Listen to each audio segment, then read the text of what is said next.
Hello दोस्तों, welcome to my YouTube channel dear steno. प्रत्येक आशुलिपिक की ड्रीम जॉब अपर निजी सचिव की आशुलिपिक परीक्षा की तैयारी के लिए आप हमारे साथ जुड़ सकते हैं। स्टार्ट। गांधी जी मानते थे कि सामाजिक या सामूहिक जीवन की ओर बढ़ने से पहले कौटुंबिक जीवन का अनुभव प्राप्त करना आवश्यक है। इसलिए वे आश्रम जीवन बिताते थे। वहाँ सभी एक भोजनालय में भोजन करते थे। इससे समय और धन तो बचता ही था, सामूहिक जीवन का अभ्यास भी होता था। लेकिन यह सब होना चाहिए समय पालन, सुव्यवस्था और शुचिता के साथ। इस ओर लोगों को प्रोत्साहित करने के लिए गांधी जी स्वयं भी सामूहिक रसोई घर में भोजन करते थे। भोजन के समय 2 बार घंटी बजती थी। जो दूसरी घंटी बजने तक भोजनालय में नहीं पहुंच पाता था, उसे दूसरी पंक्ति के लिए बरामदे में इंतजार करना पड़ता था। दूसरी घंटी बजते ही रसोई घर का द्वार बंद कर दिया जाता था, जिससे बाद में आने वाले व्यक्ति अंदर न घुसने पाए। एक दिन हरि भाऊ आने में पिछड़ गए। जब वे वहां पहुंचे तो देखा कि बापू बरामदे में खड़े हैं। बैठने के लिए न कुर्सी है न बेंच। हरि भाऊ ने विनोद करते हुए कहा, बापूजी, आज तो आप भी गुनाहगारों के कटघरे में आ गए हैं।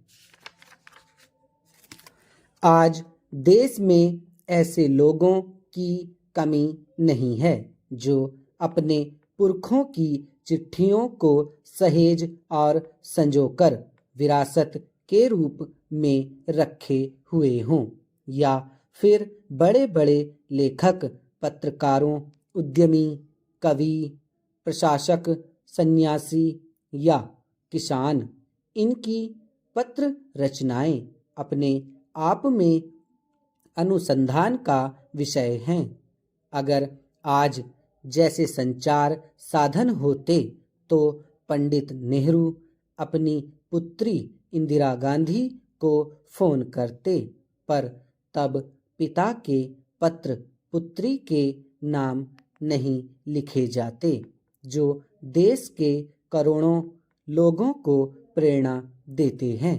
पत्रों को तो आप सहेज कर रख लेते हैं, पर SMS संदेशों को आप जल्दी ही भूल जाते हैं।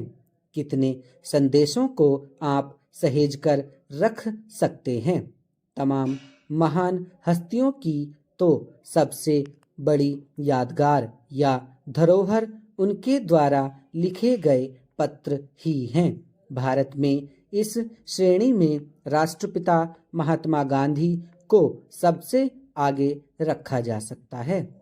दुनिया के तमाम संग्रहालय जानी मानी हस्तियों के पत्रों का अनूठा संकलन भी हैं।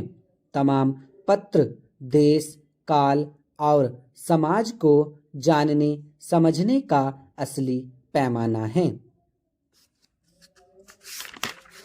मानव जीवन में पत्रों का बहुत महत्व है। पत्र जीवन में विचारों के आदान प्रदान को सरल, सहज, लोकप्रिय तथा सशक्त तरीके से व्यक्त करते हैं। आज का युग व्यस्तता का युग है। प्रगति एवं विकास की तीव्र दौड़ में शामिल होने के कारण मनुष्य के पास क्षण भर का भी समय शेष नहीं बचता है।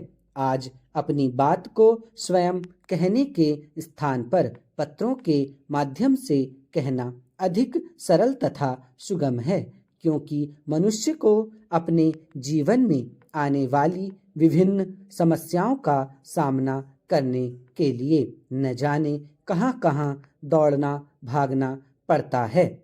स्टॉप।